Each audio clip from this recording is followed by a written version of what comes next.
जननीं शारदां देवी रामकृष्णं जगद्गुरुं पादपद्मे तयो श्रित्वा प्रणमामि मुहुर्मुहुः।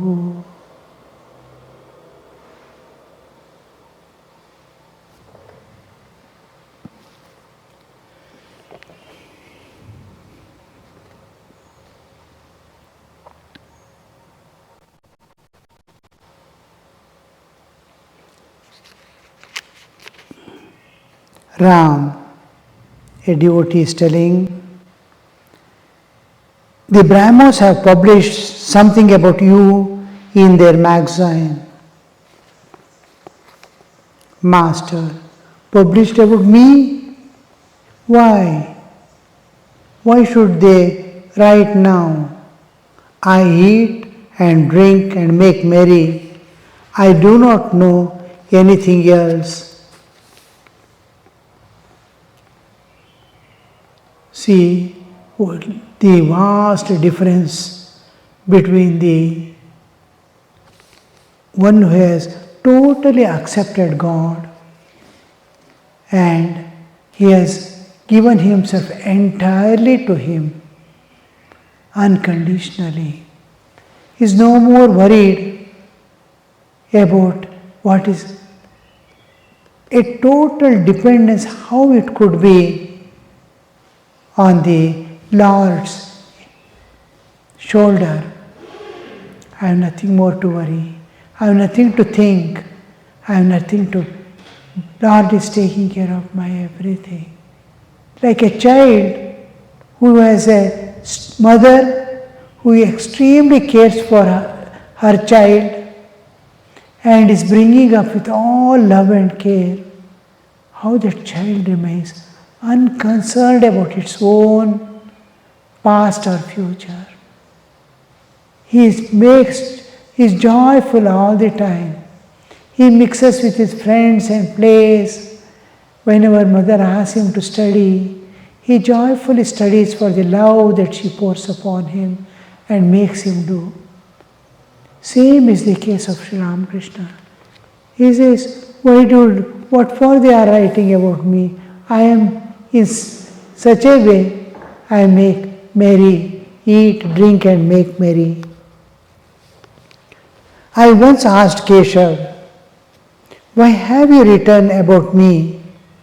He said that it would bring people here. But man cannot teach by his own power. One cannot conquer ignorance without the power of God. But man cannot teach by his own power. To teach a person, because he has, the main thing he has is the tendencies, past momentum. It is loading up past momentum and it is driving. It has changed the nature. You see, even a child who is 2 years old child, it takes its own decision. What should he do? And you can see how they can manage things. To change a child's nature, we find it difficult. It wants to do what it wants to do and doesn't listen to mother or anybody. Such is the power of habit, such is the power of vasanas, tendencies that go on driving man from within and without. He cannot teach with his own power. So he needs to overcome the tendencies in a person to change a person's very nature. You can try in your house itself. Each one of us could not change anybody else because we could not change ourselves also. How difficult it is to, how much of love you have to pour, how much of endearing you have to do to bring that into their life. So after that we see that it is possible for the Lord to take care of it. We invoke divine interference where we cannot do anything. So one cannot conquer ignorance without the power of God. One cannot conquer ignorance. Ignorance is something. Ignorance is not knowing. Now, when we use the term ignorance, there are, I don't know who am I, one ignorance. I do not know who am I don't know what this world where I am brought, and I do not know what God is. So, in no way I can know what I am. Now, this ignorance, this is Mula Avidya of the Jiva. This cannot be removed by one's own efforts. It needs God's help. One cannot conquer ignorance without the power of God. At one time, two men were engaged to wrestling. One of them was Hanuman Singh, and the other was Musalman from the Punjab. The Musalman was a strong, stout man. He had eaten lustily of butter and meat for 15 days before the day of the wrestling match. And even on that day, all thought he would be the victor. Hanuman Singh, on the other hand, clad in dirty cloth, had eaten sparingly for some days before the day of the match and devoted himself to repeating the holy name of Mahavir, that is Hanuman's. On the day of the match, he observed a complete fast. All thought they would surely be defeated, but it was he who won, while the man who had feasted for 15 days lost the fight.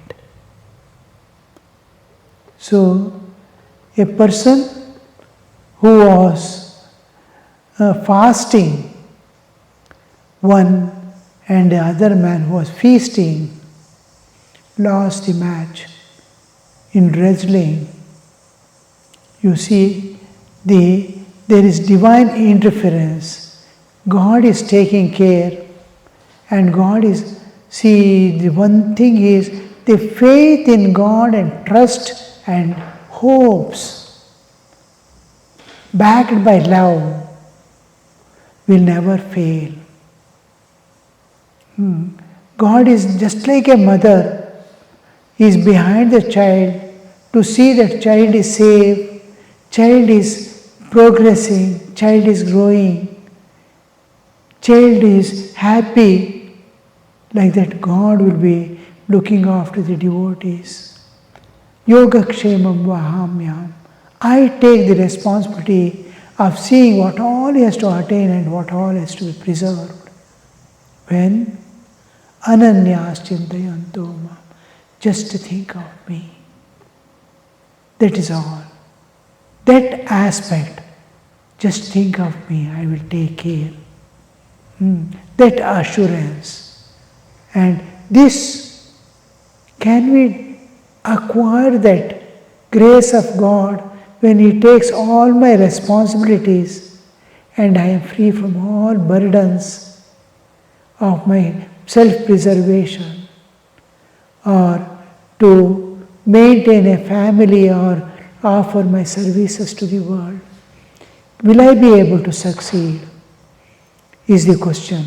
Now here we come to a understanding, a new way of understanding that if God takes, if we love God, if we are in constant ananyas chintayantoma,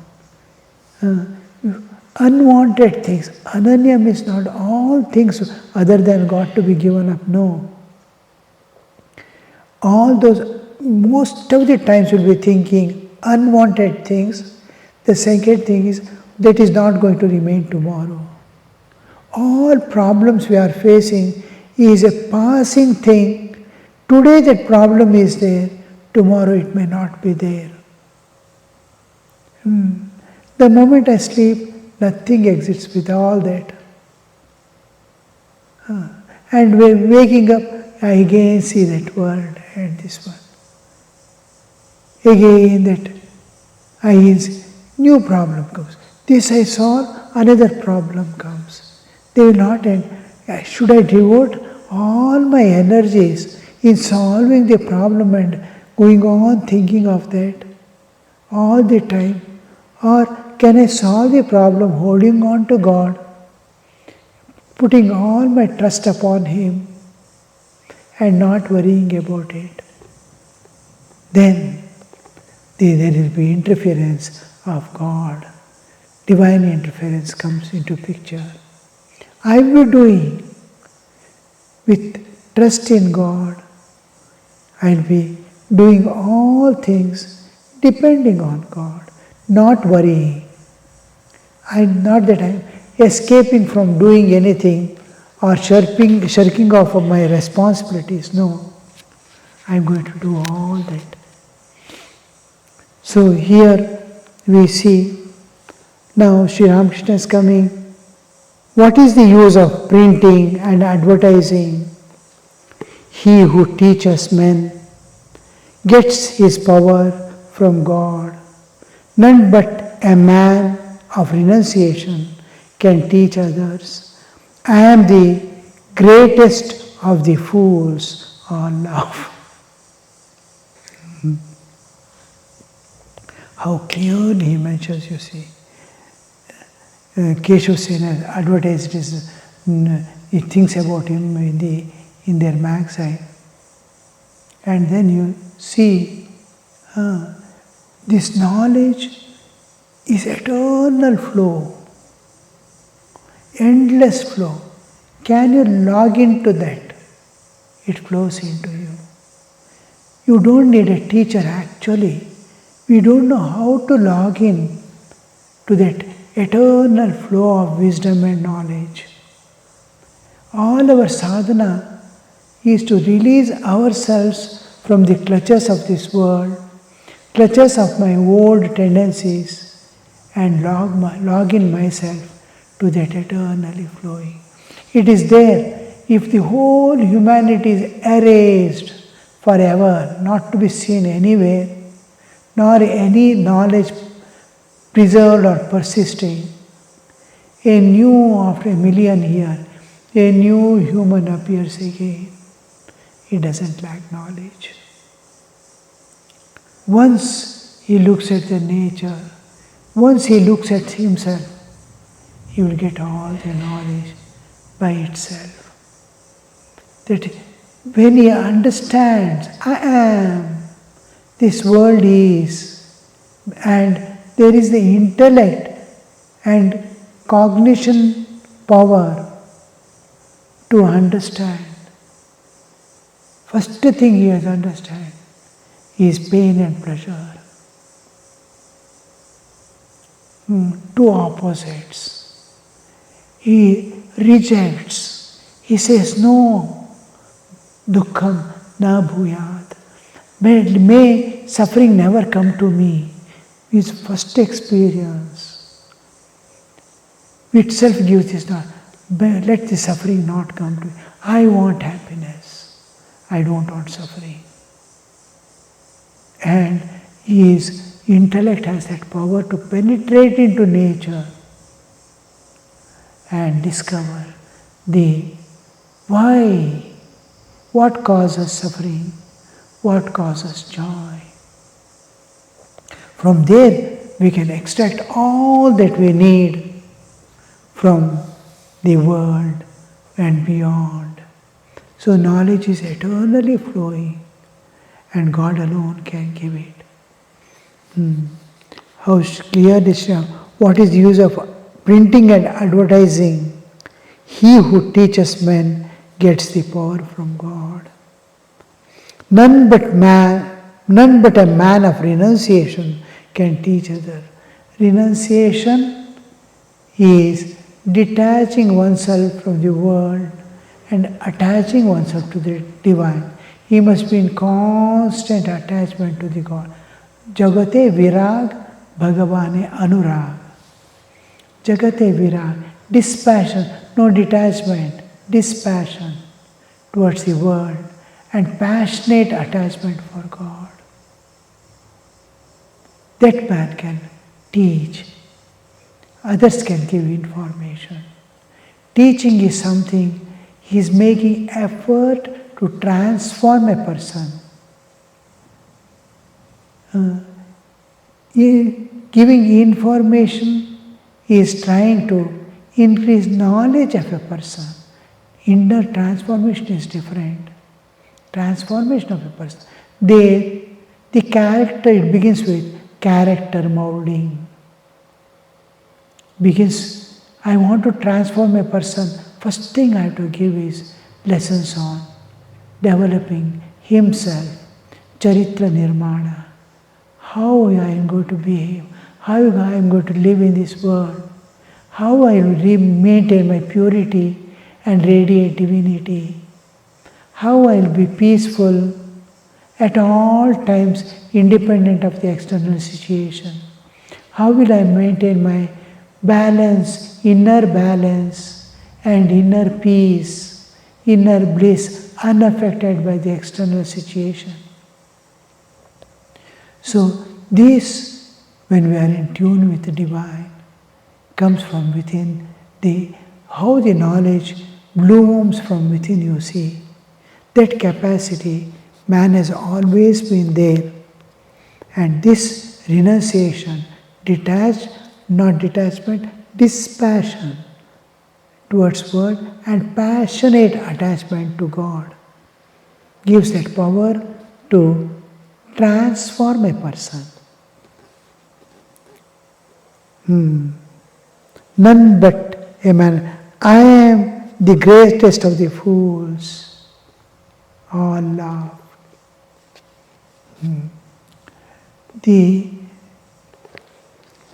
men of knowledge, the men of realization, one who have evolved to the highest state possible, we always see that in their life, the humility goes to such a level that he always looks upon himself as the lowest of all creatures and all, because he is constantly awareness of divine, who is the supreme, and the whole world and all beings as its manifestation, into the whole objective world, into the divine himself, a whole ocean and a drop of water.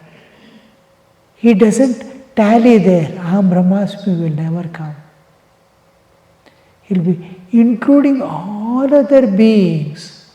Not universe, when we say, it cannot be without any living beings. All living beings together. If there is not even a single living being is not there, the last one also disappears. World cannot exist. Because neither there is when there is no observer, there is no observed. For anything to exist, there must be an observer. I am seeing a dream world because I am there, an observer. It is not true at all. But because I am an observer there, an objective world is presented before me in dream. How it happens? The reality splits into two. One, the object-subject. So as long as subject is there, there is an object. So this world also. This world is there because I am observing it. This world is not there when I am not observing it. In sleep I don't have this world at all. But others who are seeing will have. When all are asleep, there is no world at all. For nobody. Now, when I am asleep, it is not there for me, but for another who is there awake, it is there. If all go to sleep at a time, the world cannot exist. Neither because we don't have bodies or anything. So, observer is necessary for the observer to exist.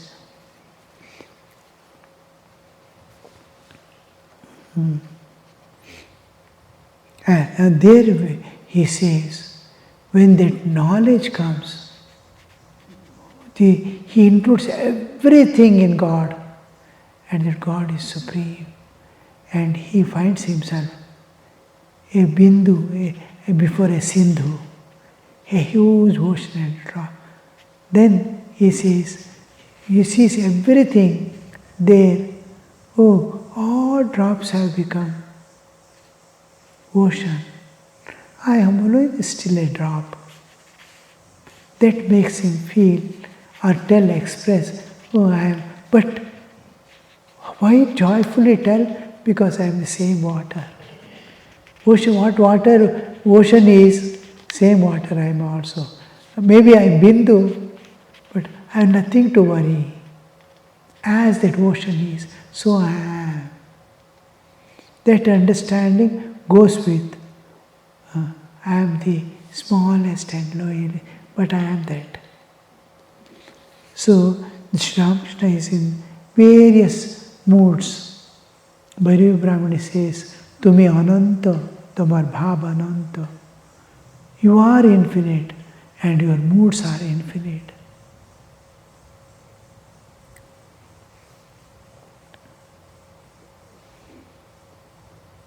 Sri Ramakrishna,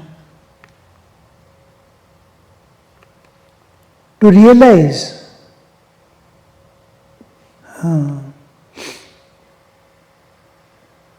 all of a devotee, then how is that the Vedas and Vedanta and many things beside come out of your mouth?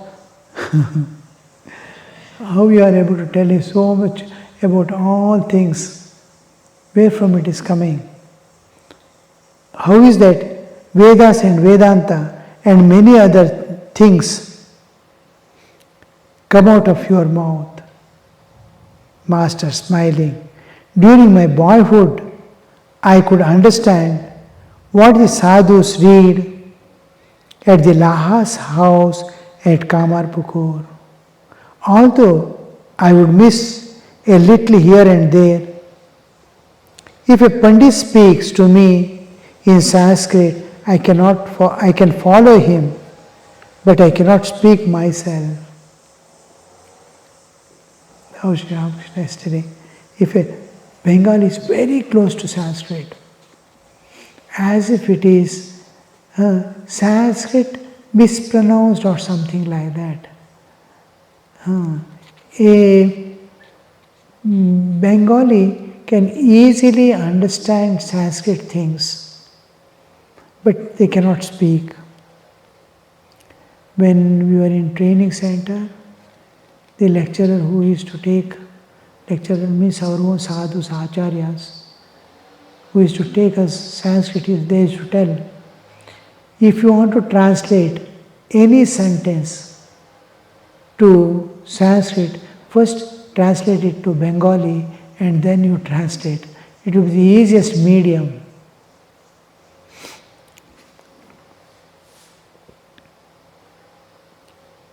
The grace of God falls alike on all His children. Learned and literate, whoever longs for Him, the Father has the same love for all His children Suppose a father has 5 children. One calls him Baba, but some Ba and other Pa. These last cannot pronounce the whole word. Does the father love those who address him as Baba more and those who call him Pa? The father knows that these last are simply too young to say Baba correctly. Sri Ramakrishna is depicting and showing God is equal to all. His grace is falling on all equally. Not that he is loving some more and less. But these jivas are not able to receive that grace because of the ego. What resists God's grace is only our own ego. We cannot move forward because of that ego obstructs. I am there. I can move, I can think, I can talk, I can do this, I can enjoy. All this I, doership, enjoyership and knowership. Kartritva, bhoktritva, jnatritva. This I covers that. Opposes or obstructs the flow of grace into our heart. Om Shanti Shanti Shanti Hari Om Tat Sat Shri Ramakrishna Arpanamastu.